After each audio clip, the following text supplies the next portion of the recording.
Hello and welcome to the Flock Podcast, which is a little bit of everything, brought to you by the Flocking Network.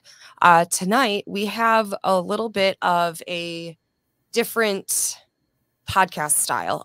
This is being pre-recorded, and I have Adonica on tonight, who's been a longtime flocker. It's like 3 years, I think we've known each other, right? It's been a while. 3.5, 3 years. Yeah, like garage days. Yes. And we're going to talk about Adrian and Julian tonight and a little piece of your story. And we're going to talk about filicide and what that is and bring some awareness to that topic. And we are also going to, for the flock side, I know that you've talked about your boys and a little bit about your story, but I know that there's a lot of them that do want to know. They are curious, and this is an opportunity to share that very sacred piece with everybody. So we also are going to talk about some unmistakable signs that Adrian and Julian are here. And that's pretty amazing to see. And that's been a wonderful part of your journey. Like that silver lining to all of this is to be able to not only see that and understand it and hear about it, but to also be a part of it, because I've had some experiences and you've had experiences on my property. So with that being said, I'm just going to kind of let you roll with this, and we'll pull up some pictures here. So this is also kind of a little bit of an anniversary tribute as well, because the anniversary of all this was last week. Yeah. On the 29th was the anniversary of 3 years without them. So, yeah, those are my boys. Adrian is older. Julian is the little one tucked under my chin there. We were just hanging out at Universal Studios. I don't know, a couple summers. You're still in California. Yeah. And how old were they? When they passed, they were 8 and 11, which, so filicide is not a term that most people ever hear. And it is a term to describe when a parent or close relative takes the lives of their children. I'm sure there's instances on the news that you've heard about, but it always seems, and it always seemed to me beforehand, I mean, it's one of the most shocking things you could possibly hear, and obviously you never think that it's something that could happen to you or to your children. But it happens actually quite a bit more than anybody could possibly understand. There's another term also when the entire family is taken, and that is familicide. It's a very similar term, but not it's for the whole family. In my case, the filicide was also, it was a murder-suicide. So my husband shot my boys and then himself.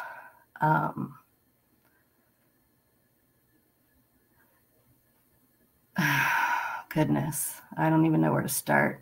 So I know that, and I kind of help you here, because we have had this conversation before. Yeah. A while ago. We had a Zoom, and you told me the story. So if you're comfortable with it, there was a breakup, and then he came back. So do you want to tell that part of the story and kind of what led up? And I know that there was a phone call, which was also an important piece of that story. Yes.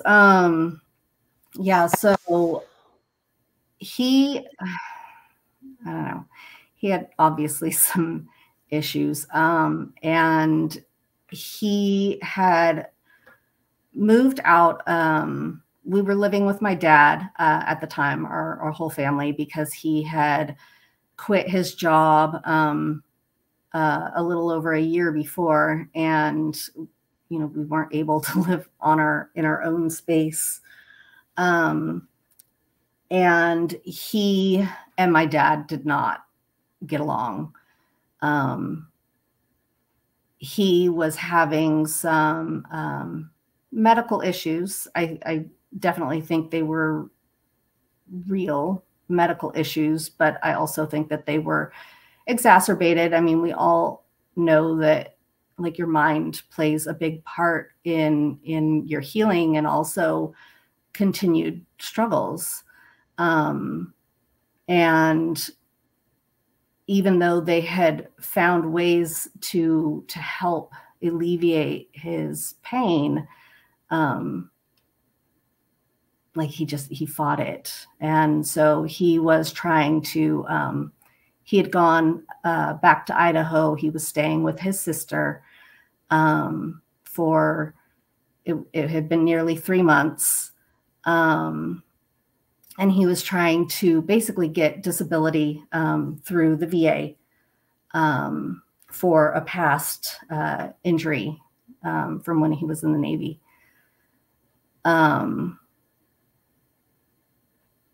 He came back down unexpectedly. One day I woke up to him like, hey, wake up.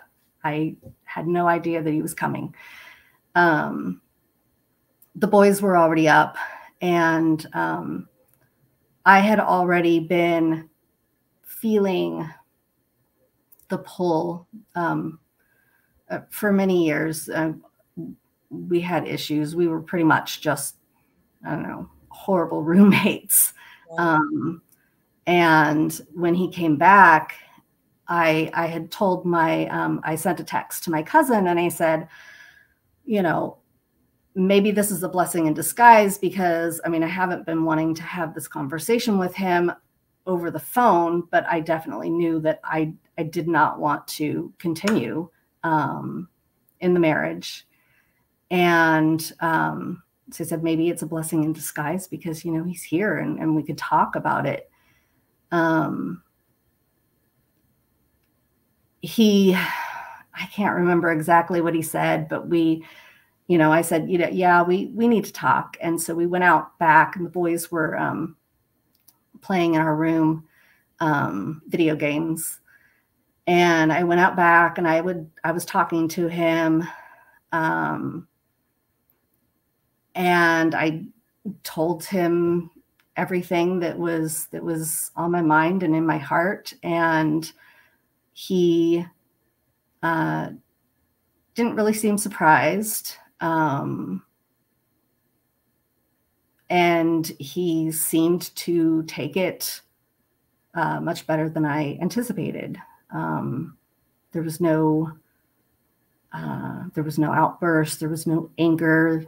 He just said, okay, then I guess I'll go inside, say goodbye to the boys, and head back up to Idaho, which that part to me was shocking because he literally had just gotten back into town after being gone for 3 months. Like, you don't want to spend more time with your children. Like, Right. what? I couldn't understand that at all. But it was better than the alternative in my head because I really expected him to kind of blow up. So he went inside. I immediately called my, well, not immediately. I ended up calling my cousin maybe 5-10 minutes later. Talked to her for about 5 or 10 minutes, just told her, you know, kind of what happened and how he took it well. And then his sister was calling in, you know, She was on the other line. And so I told my cousin, hey, I got to go, Beth's chiming in, whatever. And so I switched and I talked to his sister for, again, maybe 10 minutes or so. She, we've always been very close, his sister and I. We're kind of two peas in a pod. And so she assured me that, whatever the case, we're still family, and she still loved me and everything. And I hung up the phone with her, tried to call my cousin back again, because this is my second marriage. My first extended family pretty much just wrote me off when my first husband and I split up. And so I was calling my cousin back just to say, hey, at least this time I get to keep the family, It was, right? Bonus. But I couldn't get through to her. And so, I don't know, I was in the backyard, and I was looking at something on my phone, and I received a text from my sister-in-law, Beth. And it said, hey, you might want to check on the boys, like in Vince. He sent me a weird text. And that's when I went inside and discovered what happened. I don't want to go into details on here. I don't, it's hard enough for me to deal with. I don't want to scar everybody, but I did find them. And I obviously called 911 and called my sister-in-law, and told her what happened.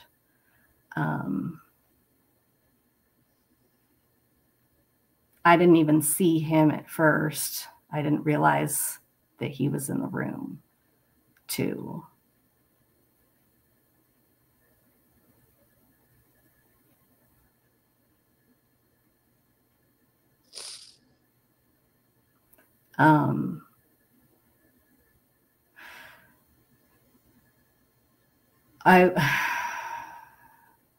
I'm fortunate to have lots of extended friends and family. One of my sorority sisters reached out almost immediately, within the week, because a friend of hers had gone through the same thing. And I was lucky enough to all of a sudden have these warrior sisters, moms, to know that I wasn't alone. It really doesn't happen very often. It's been happening more since the pandemic. You shut people in with, and you cut off support. I don't know if you want to show the big statistic. So there's a center in California, and they track all of these cases that happen only specific to divorce or custody cases. And that number of 913, that's only been tracking since 2008. And like my kids, because we weren't divorced. We weren't in a custody battle. They're not included in that 913. There's a lot of kids that I know that aren't covered in that. Right. I did read, kind of preparing for this. I found a statistic from 2016 that stated 500 kids a year are lost in this fashion. Where it's filicide and not technically class, it's in that in-between stage of the divorce happening, like your situation. I think it includes these children as well, but yeah. And then this one is just the known divorce custody deaths from filicide in 2020, which is when my children were killed.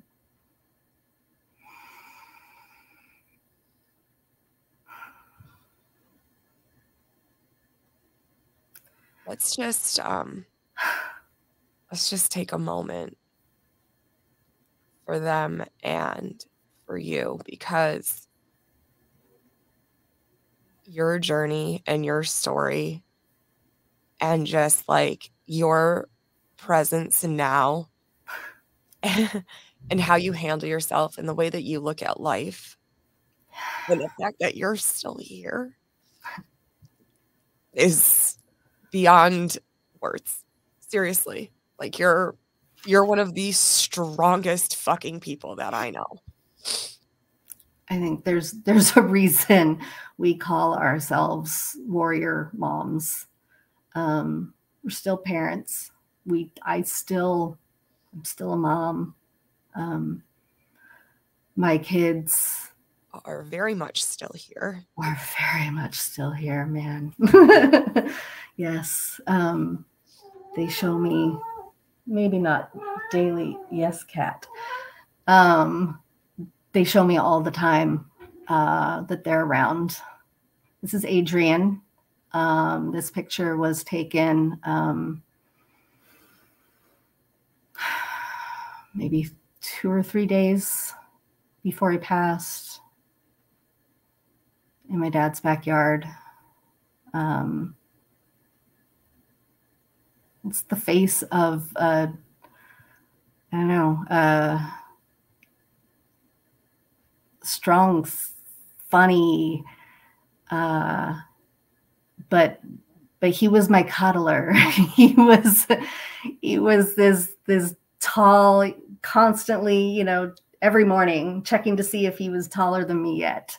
But wanted me, to pick him up. It's like, dude, you're my height practically. I can't pick you up anymore. He had that touch love language. Just hold me. Yeah, exactly. And what was his favorite color? His favorite color is orange. Orange. Yes. He's the orange one. And then Julian, this picture was taken, I can't remember if it must have been Friday, and they passed on a Sunday. There was, he was doing homework, schoolwork right next to me. It was the first 2 weeks of the whole, everybody has to be locked in their house and doing school, virtually and doing work virtually. I joked with a lot of that just kind of like clicked. Holy shit. Yeah. So it was like the pandemic hit and then this happened to you. Yeah. Yeah. So I, which was a blessing and a curse, I think. It helped me not have to have the troves of people over, when something like this happens. Obviously everybody wants to show their love and support, but it is overwhelming. And I didn't have to deal with that. As harsh as that sounds, I was able to just process on my own and in my own time with a very select group of people. But yeah, it happened. It was 2 weeks. 2 weeks in. I do have a question for you. Mm-hmm. To kind of bring awareness to this, and when you mentioned that it was kind of a blessing and a curse, it jogged this question: what advice do you have, if any, for warrior mothers that go through this in their, like, what could you tell? Hey, like, this just happened to so and so that I know, like, what can I do to help them without being overbearing and smothering?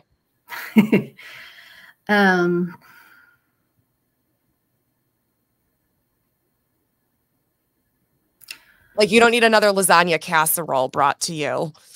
I feel yeah, like I mean, so I was lucky because I stayed with my cousin for 3 weeks.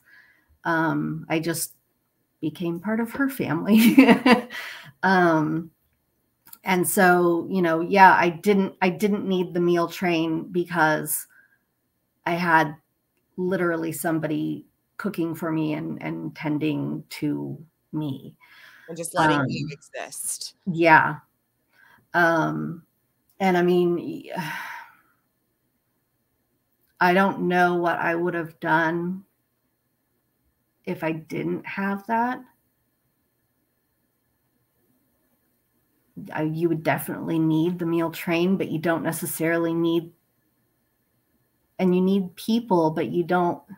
It's an odd balance of needing people around so that it's not quiet, but it's needing the right people. But don't really talk to me because I can't talk anyway. Right. Yeah, it's understanding that you just need a human there, but much like a cat, I would assume, right? Like, I'll come to you when I need it. Otherwise, don't touch me. Yeah, pretty much. Okay. Yeah. Yeah. I don't know what picture next. I'm just gonna... And really just knowing, that the emails and the texts and the Facebook messages, just knowing that people were thinking of me and sending. I honestly do believe in the power of prayer and good thoughts, because I could feel it. I mean, I definitely felt stronger during that time because of it. I 100% believe that, especially with everything. I 100%. And just to be able to reach out without the expectation of a return, right? And just have that availability of anybody, like all those text messages, all of those Facebook, you could have reached out to any one of those people at any time, but they weren't, hey, are you okay? Like, they weren't badgering you. No, it's just I'm thinking of you. I'm here if you need me.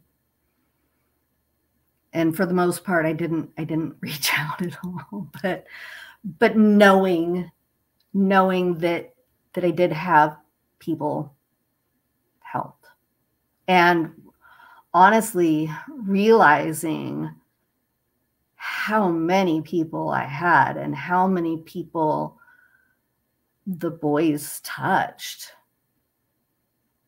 I mean, for 8 and 11, they touched a lot of lives, and they still do. I do agree with you on that your boys are very special. And I know that we've talked about some other things too, privately, and they are definitely doing some heavy lifting in the astral realm. They do big work. I mean, honestly, like, this is why I say I still parent them, because I still have that, like, My kids are badass. They do some Yeah, really they cool are. shit. Warriors right here. Exactly. They do So really cool things. my Wi-Fi just glitched. Just so I you know, I saw just that. got a warning about the energy Oh, is shifting. too much. Just got it. So okay, so let's get into all the signs that So they this is going to be the signs that they are here. They are listening, so astral, like yes, astral realms exist, like energy is real. This energy is real, and and that's the thing that, like, I have a hard time saying to people, because if you don't know, it sounds real weird, but I have been given the biggest blessing by having them on the other side, because, like, it's not just a faith thing anymore. I know, without a doubt, I know they're there. I know, I kind of feel them over here. They're here. And they give me sometimes really small tokens of their affection. This whisker, it's a thing that, my youngest Julian, he would always collect our cat's whiskers. He would find them all the time, and I don't remember that being a cat thing. whisker. You'd be surprised. They just, yeah, that's a whisker. I've had cats for a while. I've never found a cat whisker. Okay, so I thought the same thing. Growing up, I don't remember. We always had cats. I don't remember ever finding a cat whisker. But Julian found them constantly. And so I've got a collection from when he was collecting them. And now I still collect them because, they're gifts from him. And yeah, so and they're like obvious when I find them. I don't just randomly see them. The other day, I sat down. I was cold. It's been unusually cold in avocado land. And I sat down next to the heater. And I was sitting there for a while. And then I got up and I, like, kind of leaned, because it's a little, I'm aging and things hurt, getting up from the floor. So I leaned over to get up, and right where I put my hand, there's a whisker. And I laughed and I picked it up and I said, thank you. Because, and I put it with all the rest of them. Because what else do you do, right? That's what you're supposed to do. That's yes.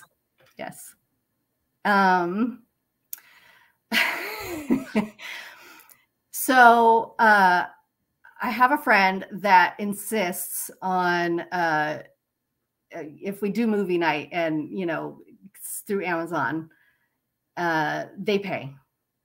Whatever. Thank you. Well, they paid me in $2 bills, and they didn't realize it, but there's the A and the J right there. I looked at it the next day and I was like, did you do this on purpose? And they were like, no, I had no idea. A and J, boys are here. That's the first thing I noticed. And then, like, are the numbers significant to them too? No, but I do see a lot of your numbers. Yeah, that was gonna be my second thing, but I wasn't gonna say nothing. I was just gonna roll with it. But since you brought it up. Yeah. No, they didn't really have numbers. They had colors. They had colors. Yeah. Adrian is orange and Julian is blue. And yes. Go back to the Jonah butterfly. Yeah. So I'm still missing that book, by the way.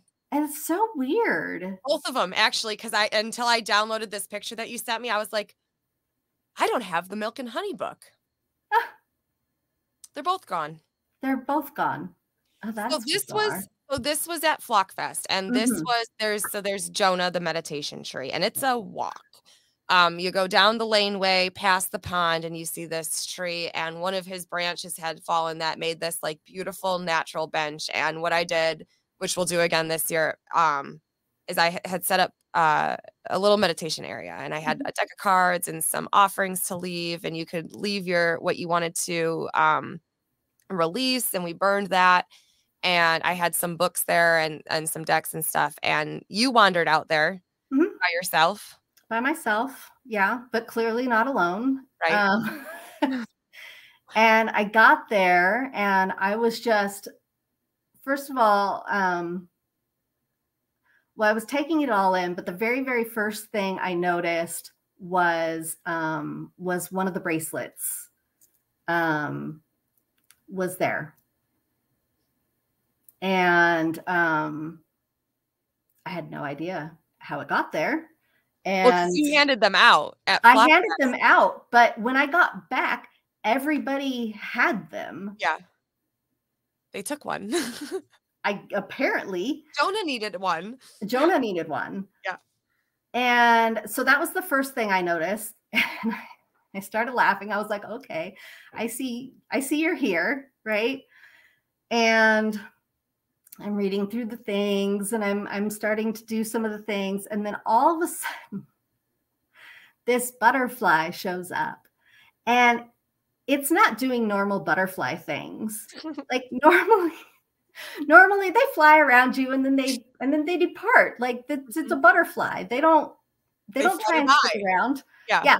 No, this one was like, here, let me land on your notebook. Here, let me just walk around everything, sit here and pose for pictures. And then I mean, I'm just in awe at this point. And so I sit down on Jonah's fallen branch, and I was writing all the things down. And the butterfly comes back as if maybe I wasn't sure that it was them, right? Even though it's all orange and blue, right. Underneath even is orange and blue. And it comes and it lands to the left of me on the branch and proceeds to walk straight towards me. And I thought, this thing is going to crawl on me, but it didn't. It crawled underneath my legs completely and then flew off again.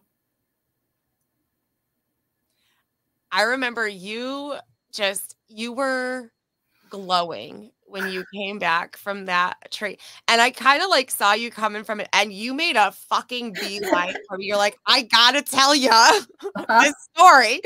So you told me that, yeah, it's absolutely amazing. And the bracelets. So I want to share a story about your boys. Yes. And I texted you when this happened. So when I went to Virginia to go see Jess and get a massage, because you had me one of those I had one of those bracelets, and it kept falling. It was too big for me, and I didn't want to lose it, right? So I would just like place it. It would come with me, and it would just end up in random spots. Like it was at this altar for a while, and then it moved over here, and it moved with these rocks, right? Like I moved my shit around. Yeah. And so I had on that like jumpsuit thing, and I stopped at this overlook. I don't even remember where the fuck I was. I was just driving, and I stopped at this overlook, and I went to reach. I felt something in my pocket. Now I had just bought this jumpsuit thing with the pockets, right? Like I didn't wear this, and I wore it to there. Yeah. And I was like, what is that? And I reached in, and it's that fucking bracelet. And I'm like, are you guys going on a road trip with me? Like, what are we doing? And I went to set it on the rock to take a picture to send to you to tell you this story. And it had like fallen. There was no wind. Okay. There was no wind.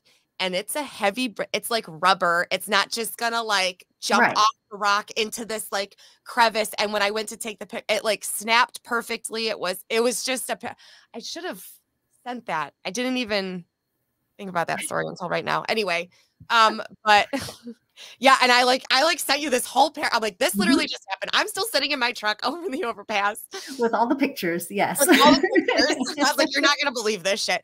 And today, because it's on my gear shifter right now, is Yeah. where they are.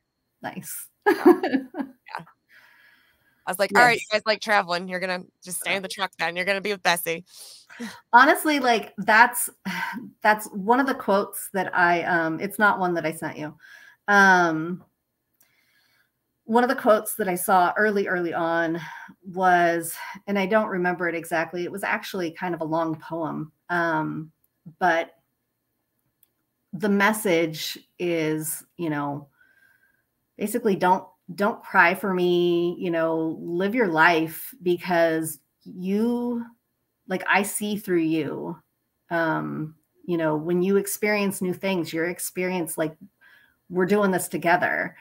So I think that really helped, along with the fact that I've just kind of always had an idea that, there's just like this energetic barrier. Like, I can't see them, but they're here, and we're all energy. It's just a different frequency. And I'm like, my eyes aren't tuned to that. But they're there, and they do a darn good job of showing me and you.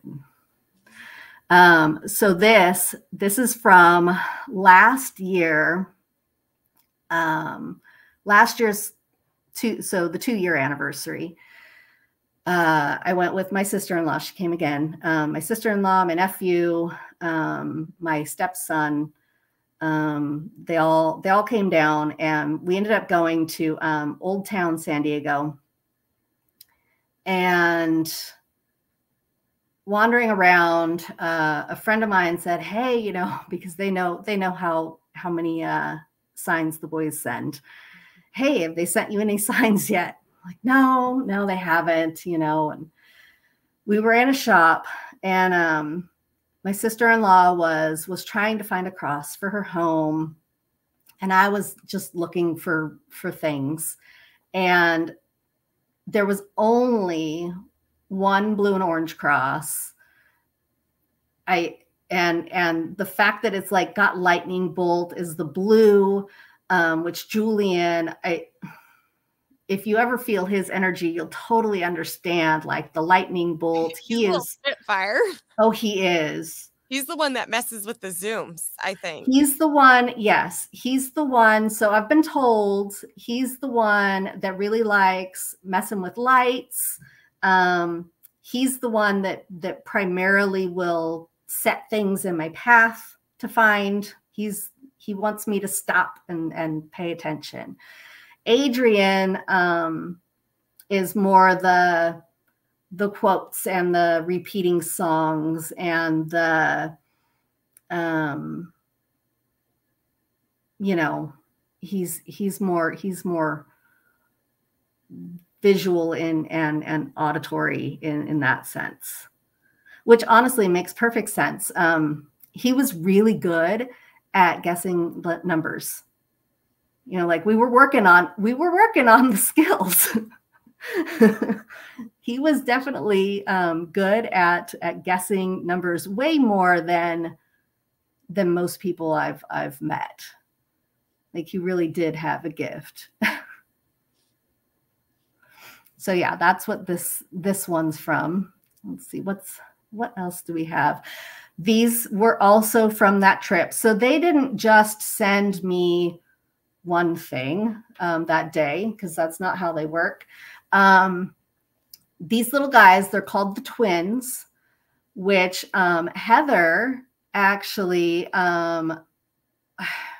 tapped into them one day, and she gave me so much information. But she told me that they were meant to come into this world as twins, which I wholeheartedly feel is accurate. But she also said that that's why, they had to leave together. Like, they are a single unit. They don't really do the separate thing. Right. I had always thought that they were twins as well. Like, just before I heard your story the first time, that's that's what I just that's what I thought, like, that's what it was. You know what I mean? Like, that's what it was, but it's not. But it is. But it's right. I was convinced, I mean, all growing up, that I would have twin boys. And then it didn't happen, but apparently it did. I don't know. Here's one of the repeating songs. So I have Pandora, and I like to have, I don't know, 6, 8 different stations, very different stations on shuffle. And this song came on twice in a row, which is not something that Pandora typically does. And then just to make sure that I'm paying attention, you know, they throw this through my Facebook feed as well. Just back to back. Yeah. Here. Oh yeah.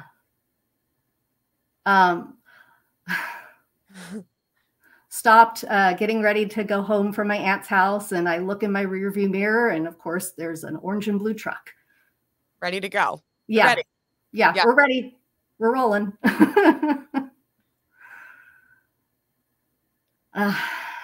Yeah. So grief never ends, but it changes. It's a passage, not a place to stay. Grief is not a sign of weakness nor a lack of faith. It is the price of love. Mm-hmm. I like that. Yeah. Okay. So in October of 2021, I was fortunate enough to go to a retreat. There are grief retreats all over. You can find them. I highly recommend that people go to them. It is so comforting to be around people that really understand your pain and understand what you're going through. The retreat that I went to was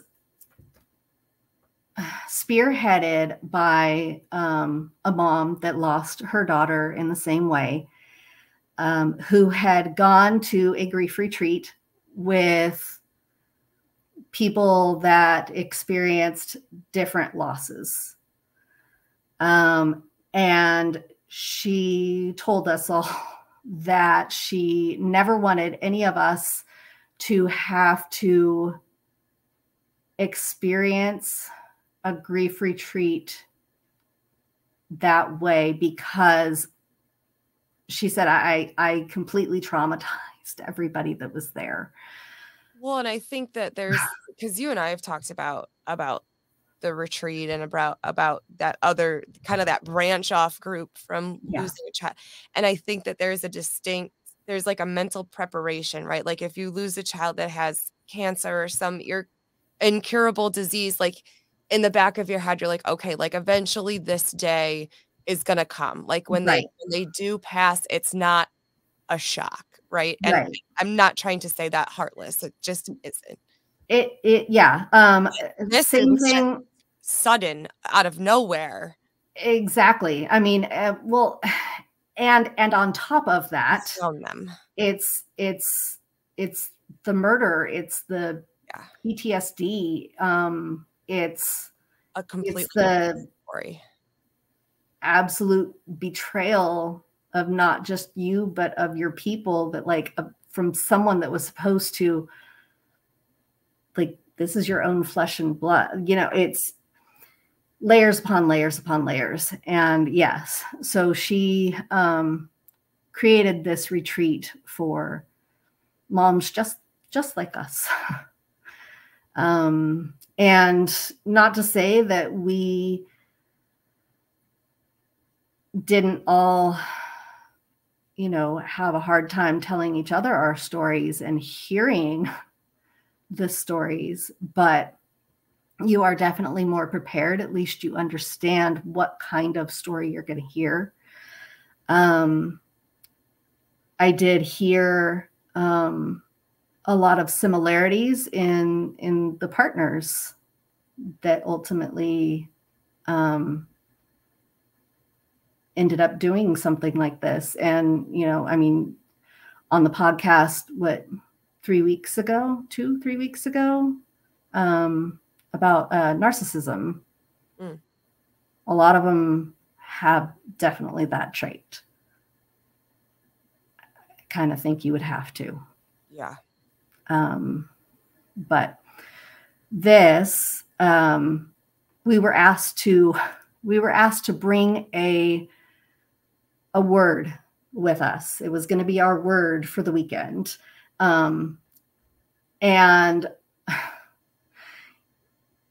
you know, everybody else had like strength and you know, serenity and believe, and mine was roar. I like your word. And it just I mean, this sign, I actually saw this sign after I got back from the retreat, and it kind of solidified why I said it. And I really didn't understand the true depth of the word that I chose until I had to explain it at the retreat, which I did not realize that we were going to have to explain our words. Bring a word and a definition. Right. Yeah. But as I'm explaining it on the fly, you know, I'm talking about how I saw this card. It had a lion on it, which is Adrian's favorite animal. And it had the word strength underneath. And instead of choosing the word strength, I went for, I mean, what did lions do? I mean, they roar, you know, and basically my thought behind it is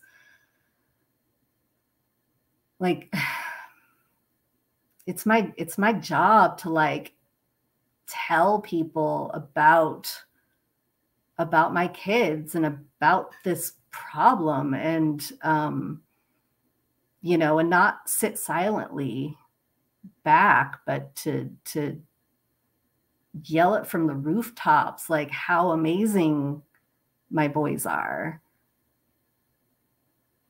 Then yeah, and I will. You're doing it. I love talking about them. They're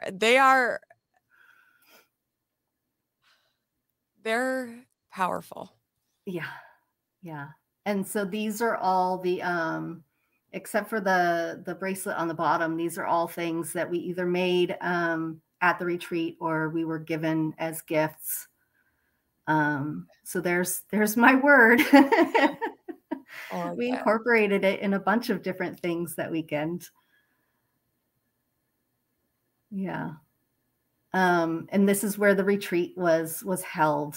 It's a house in New Jersey. Hayden's House of Healing. Hayden was a little boy who passed very early on from heart. He had a heart defect, and that's how they started this retreat house in the beginning, was, you know, for other parents that had gone through that same loss, and it's expanded from there. And then this is all 6 of us moms that were there. These are pictures and mementos of our children. Every night we would, well, every morning we would light their candles. Every night we would, you know, kind of kiss them all good night and blow out the candles until the next day. We each were able to, you know, say a little something about who they were. And I don't know, it's just heartbreaking to see. I mean, and that's such a small group of us. That was only 6 of us. I'm in a Facebook group of more than 1,000. Wow. And that's just the people that have found the Facebook group. There's got to be so many people that are just suffering silently with this that don't even. Like I said, I was support. Yeah, I was lucky that you got hooked up with it so quickly, so fast, and was able to kind of learn how to navigate this life by watching, you know, the other moms, seeing how they do it. Not everybody does it the same, but, you know, I tried to emulate the positive ones, the ones that are actively living. Yeah. I think that goes with anything, and especially this, with taking what resonates and leaving the rest, and kind of building your own practice of healing based on kind of what, oh, well, this might work for me, or, you know, that's really not my vibe, and just kind of, you know, bouncing all of that off of each other and being able to be open and support each other in whatever way that looks like. Exactly. That's beautiful. And in the show notes when this drops, we'll put some links in there of places that people can, you know, if somebody is seeing this that needs to see it, they will be able to go where they need to get for some. sure. Yes. Yeah, 100%. Yeah. There they are. There they are. Those strapping men right there. Right? The handsome boys. Adrian's animal. So yeah, well, so Adrian's animal is the lion. Julian, I don't know that he had a specific animal. Like, he loved cats. It's funny that Adrian's is a lion, and like when I see like like I was going off when you said that with the dinosaur, I just picture like, and I'm Charlotte, you know what I mean? Like, it's all just cartoon things, but like lions are orange. Yeah. Lions are orange. Yeah. And his favorite, so he had, tell me how many 11-year-olds have a favorite author, favorite book series. So we were supposed to bring things of theirs. Right. So I went to the dollar store and I got one of those itty bitty Bibles and I made a book cover for it. From his favorite book series. That's awesome. And then Julian's is a jar of things. He collected everything. We couldn't go to Joann's without him like looking underneath all of the displays and trying to find all the shiny stuff. So it's really no wonder that he's the one that places things. We went to the zoo last Saturday, and as we're leaving, well, first of all, we get there and it's just concrete with orange and blue flakes in the concrete. We weren't even planning on going there, but we did because our other plans, yeah. And I show up and I just laughed because it's all orange and blue. And on our way out, there's this blue gem, maybe the size of a dime, in the middle of right in front of my walkway. They're just leaving you clues. They're so present with you all of the time. They are. This was in front of my dad's house, like right in front of his walkway. Like a ball pit ball. Right. From where? It's a dead end street. There's no Chuck E. Cheese nearby. It's from your boys. That's where it's from. Of course. Yes. It's this one. Okay. So this is one of my specific asks, and I don't ask them specifically for things very often. I was in Montana.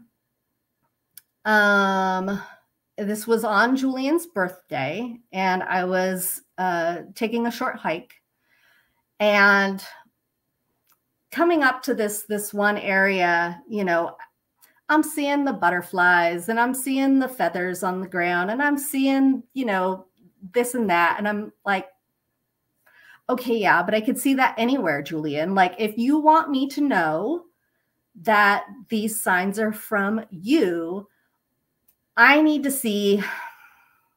And I'm like, and I'm saying all this in my head because I'm walking with other people. Like, I need to see something big, bright blue.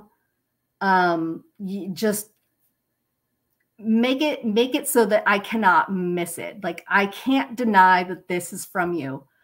I am not joking when I say that it wasn't even a minute later. I looked to my left. This is like 4 by 6. That's a big rock. It was a huge rock. Just sitting at the base of a tree, and I started laughing, and then I went to take a picture, and of course, Adrian can't be left out. So he was in, they were both in 4-H, but Adrian was in the bees project. So there's a bee on it. I was wondering how the bee tie. I knew the bee was significant, and I was like, I wonder how it's coming. And Be Happy in orange. Is that a song? No, but like, you know, it's I don't know, orange. like for me, be happy. I just see it all as a message, and of course it's orange and blue. I see like this is a daisy. Yeah. Like the pushing up daisies type thing. Like that's them. That's yours. Mm-hmm. Yeah. That's yours. Did you take the rock or did you leave I did not. I left it there. Okay. Yeah. Were you tempted to take the rock? Of course, but I took a picture instead. I was flying home, of course. Okay. Do you need me to zoom in? You can zoom in. So this is there. When I moved to my old new house, I set up their room. This is all of their stuff in their room. I will have you zoom out in just a second though, but I want you, okay, let's see. Let me set this up. This the is very like top shelf, right? This is like their altar. It's all their stuff. So when I moved from my dad's house to this place, I set up, their levels. So the very top is all of Adrian's stuff. The middle shelf is all of Julian's stuff. And then the bottom shelf is kind of mixture. It's got their name letters. The jar is from their service. I had everybody write down like memories of them. Okay, I couldn't tell if it was shells or not. It's rolled up, like it's scrolls of rolled paper. up, yeah. Mm-hmm. So I had gotten, actually, the reason why I sent this picture, if you scroll out now, to where you can see the floor and the things on the floor, right there. Okay. So okay. Now notice how far away from the dresser that is. This door is, it's probably 5 feet away. And not everything has fallen. It was only things off of Adrian's shelf. The door is always closed. Exactly, that one. The door is always closed. So it wasn't the cat that got in there and knocked stuff off. He was mad He had a flippin' temper tantrum. I was gonna say, why wouldn't it have just laid? Because this is wider than the shelf. Like this is what there's okay. These He like threw shit. Yeah, like maybe okay. It like bounced off, maybe. Right. But No. these, yeah. What is that? Like a Lego Pokemon ball, I think. Well, that's the top part. I'm not sure what that is. It doesn't look heavy enough to fly. I can't. No. That far. So, this was around Julian's birthday again, and he collected the Beanie Boo cats. And so I still would, this was the first year that they were gone. And I got Julian, I saw a brand new one that we hadn't had before. It was white with like, it was kind of like confetti colors, like flippables, right? Okay. And its name was Cupcake. Okay, Julian, I hear you. I will get this cat for you for your birthday, right? Adrian's pissed because I didn't get him anything. It's not his birthday, but I didn't get him anything. He had a temper tantrum. So you just that's my only explanation. Huh. Because it was only stuff from his shelf. And I mean, it didn't just fall. No, it didn't just fall. And so like the door's shut. There's no, so if we had an earthquake, like more stuff would have been out of place. Nothing is. Yeah, like nothing's tipped over. Like at least like the plate should have fell. Right? Like if you like you bumped it with your hip, like shit would have fallen. Because some of that shit's. No, I opened the door and I was like, oh, what happened here? So I know that you're like me, but I feel like this needs to be said is like these signs. Like when we talk about this stuff, we have already ruled out every single possible 3D explanation that could possibly happen. So this is there's no other there. I remember this one. This is my story. This is my first specific ask. I've really only specifically asked them for signs twice. So I was going on a hike in the desert with a few friends. My dad was there too. And before we had even left, I said, okay, boys, I'm headed out. You know, they both have urns. I gave the urns kisses. I told them, I said, okay, you guys are the heads of the house this weekend, unless you want to come along with whatever.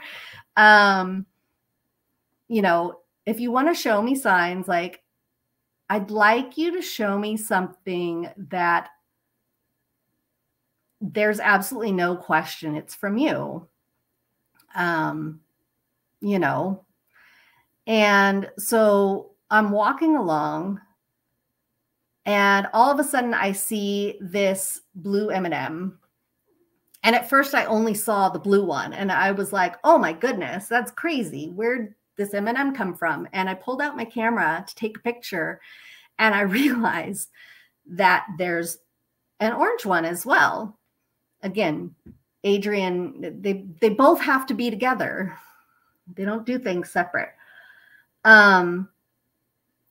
There is no like granola bag. There's no raisins sitting around. There's no other anything. There's nothing else. Yeah.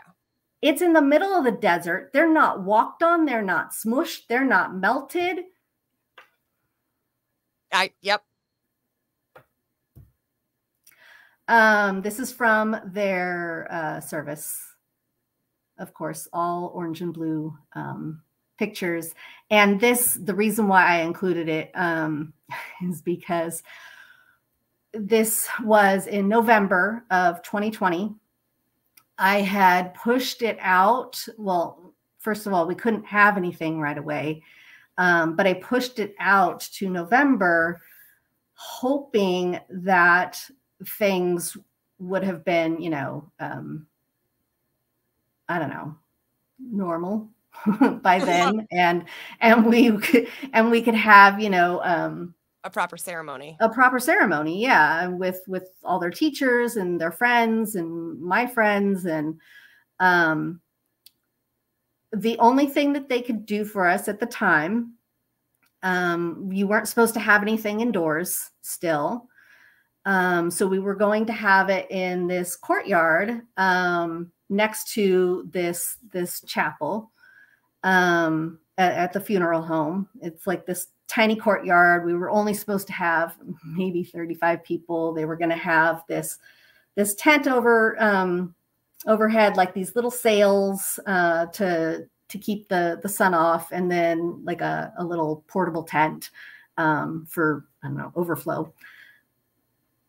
And we wake up that morning, it's pouring rain.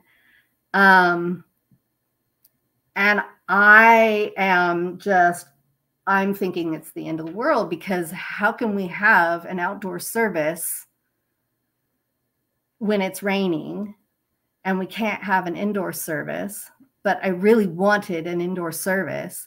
I'm convinced that those boys made it rain so that we could be indoors. And we had, I don't know, probably 70, 80, 90 people. You had there. 35. You had 35. It was a lot. We had a lot of people. Nobody's counting. And there were a lot more people that, you know, obviously wanted to go, couldn't come.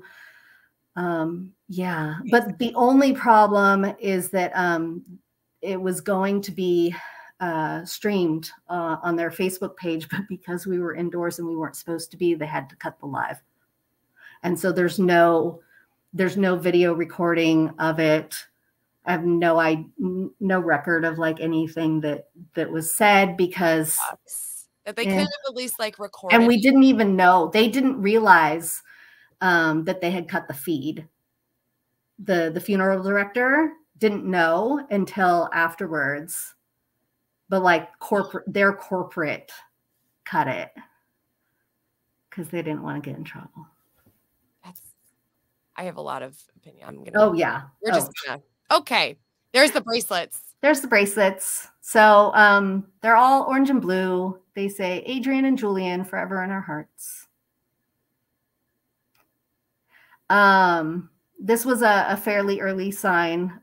We have peacocks in the neighborhood, and I was walking along, but you don't ever see peacock feathers. Like, that's just not something that comes up. And this was, again, right in the middle of my path. Just there. Thank you. Fresh, in pristine condition. Condition, yes. This, I found a guy that will take ashes and usually it's like crushed opal, really pretty, and put them into pieces of jewelry for you. I have their rings. I always wear their rings. I have a blue and an orange ring. And when I was there, he had extra. Just he made too much of Adrian. And he was like, you know, do you want me to put it in like a little necklace or whatever? And I was like, yeah, sure. And I'm thinking, I'm not ever just going to wear Adrian. I don't want to get in trouble. And, but it dawned on me later. Adrian had a best friend. He was going to marry her 100%. I mean, like, he got in trouble. They both got in trouble in kindergarten because he kissed her. And on my way home, I realized he's still taking care of his girl. You know, the fact that I have this extra little necklace of just him. That's awesome. So I reached out to her mom and I said, hey, you know, would would she be creeped out by this, or would she like it? And she said, no, she would love it. And, and so I ended up getting it to her, but yeah. That's amazing. That's amazing. There are never any, There's your rings. Coincidences or yeah, I mean, like, everything is for a reason. Yep. Mm-hmm. There's my rings. Okay. Oh, those are the cats. These are the cats. And they slept at the end, just like this, of his bed, lined up. Well, after the 3 weeks of staying at my cousin's house, I moved back into my dad's because I had to get back to work. And I couldn't work at her house because they worked odd hours. And I couldn't concentrate. I needed silence. So it was great for the first 3 weeks, but then afterwards I needed to go home. But I didn't stay, in their room at first, but after a little while, the couch gets uncomfortable. And so I started staying on Julian's bed.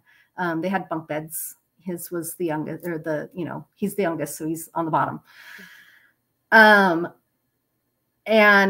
I am obviously much taller than Julian.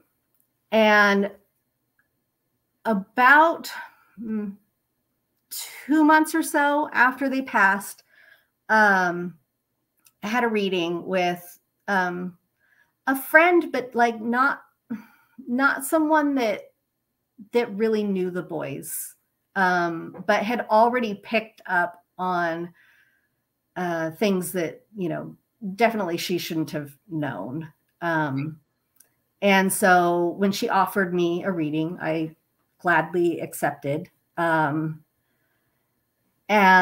that morning I woke up and I realized that I'd accidentally kicked a few of these kitty cats through, onto the floor.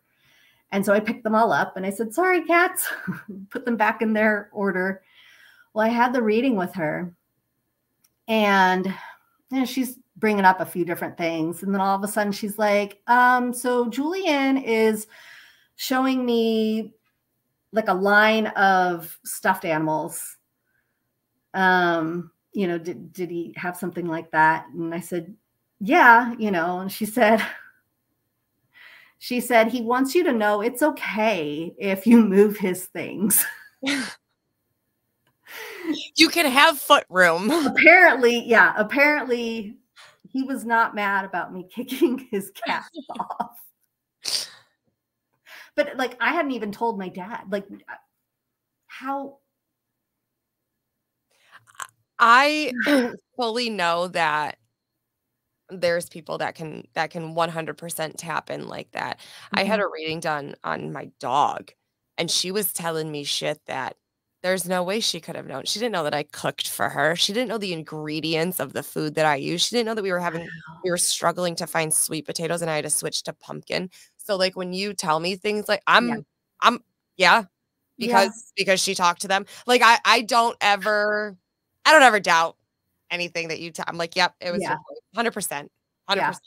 Yeah.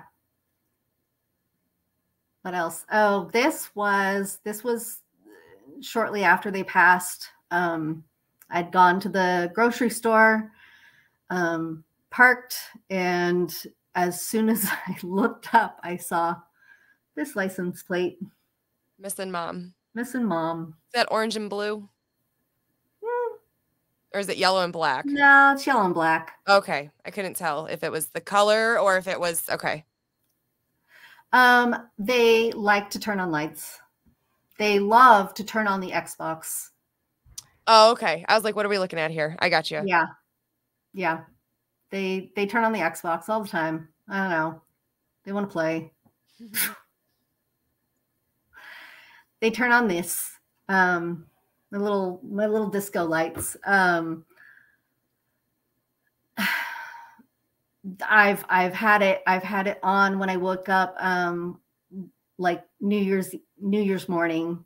It was on my first full day back in the office. I came home, it was on. There've been other times. You know, it doesn't come all the time. It has a remote. It's not in a place that the cat could get to it. Right. It has to be turned on with a remote. Yeah, those 3D explanations just And then that's it. And then I have another one in my bedroom. Another and it never comes on, except for when I was telling my my boss, I was telling her about this light because it had turned on while I was on a meeting with her when we were still working from home. And I said, "Oh my gosh, there's the boys again." Luckily, I'm so grateful that she gets it too. And I was telling her, "Boys turned the light on again. Guess they want to party." And I said, "Luckily, they know never to turn on the one in my bedroom because, like, I don't want to be woken up in the middle of the night to the disco lights, right?" Right. I got off the call with her. I go into my room. They're on. During the day? Uh-huh. I said, "Okay, so apparently you can do it, but please still no turning on lights in my room." Right. This is a boundary. Have they turned it on since? Yeah, well, a couple times, but always during the day, not at least they're not waking you up with it. Right. They're very respectful. That's good. That's good. They're good boys. Very respectful. They are good boys. Good boys. I think they're great boys.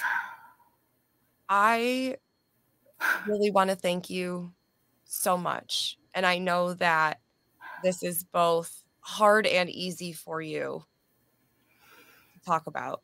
Yeah. For many different reasons. Yeah, it's I mean, I'm just like any other mom. I could go on and on about all the cool things that my kids do. That hasn't changed. And it's weird because it's hard if I really think about it. And so I try not to really think about it so much and like just be in the now. Mm-hmm. and not, because it still stops me in my tracks sometimes. Like, how is this my life? How did I get here?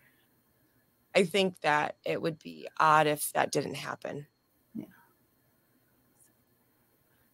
Yeah.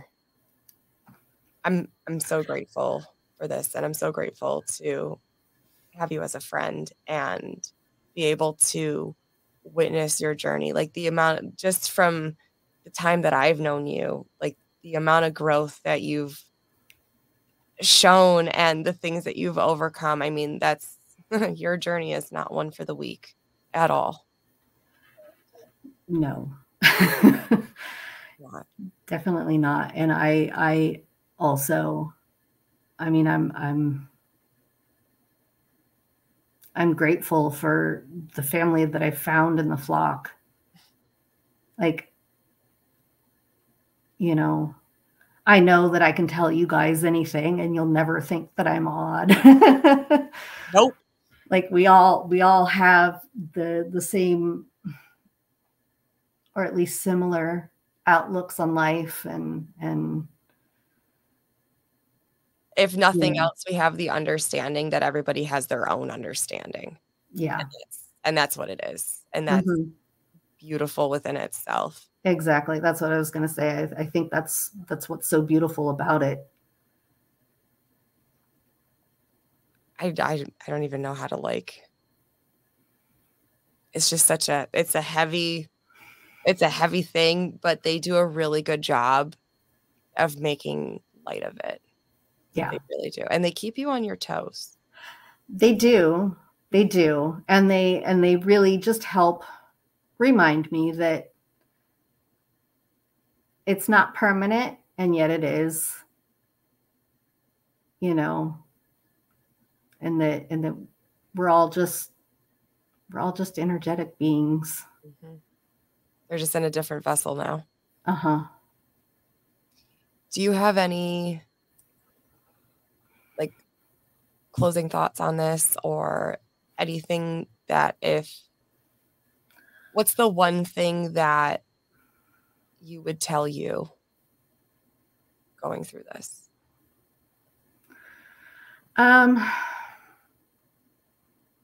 Honestly, it's what I try to share with anyone, not just anyone going through hardship. And because I'm, in a way, we're all going through hardship, you know. Right. Just live. Just keep doing. Try to stay present. And try to see the lighter side, because there's always a lighter side. There's always a darker side too. And depending on what side you want to focus on, that's what will consume you. So like when they say choose your battles, Yeah, 100%. Side you want to be on, you know, because it's easy to get in the dark and deep and heavy. And it's a conscious choice to stay in the light and happier.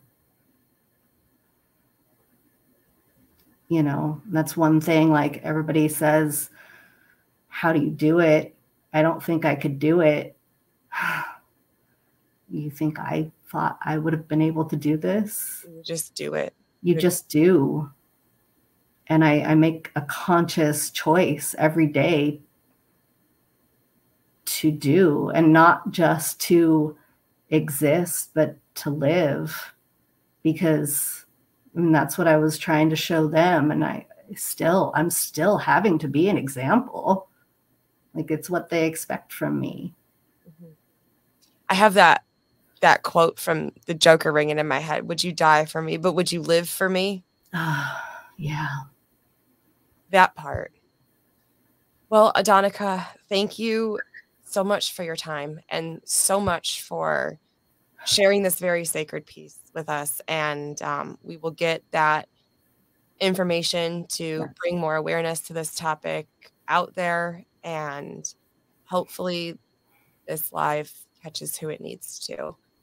So I do very much appreciate your time, and special thanks to everyone that is watching the record of this. Like I said, it's a one-off show, and I wanted to handle this one different than my other ones. Yeah.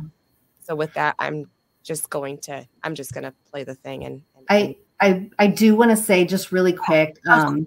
Yeah, I mean, I'm an open book. Like, sure, there are probably questions that I won't answer, but anyone is free to ask me. You know, don't be afraid to ask. You're not gonna surprise me by your questions. I'm sure I've already heard them. I appreciate that. Yeah, because I'm sure I didn't, cover all the things. But thank you. You're welcome. Anytime. You know that I'm here. Thank you. I do. Okay. I'm just gonna play the video. That's all I'm gonna do. Okay. Thanks, Adonica. Of course.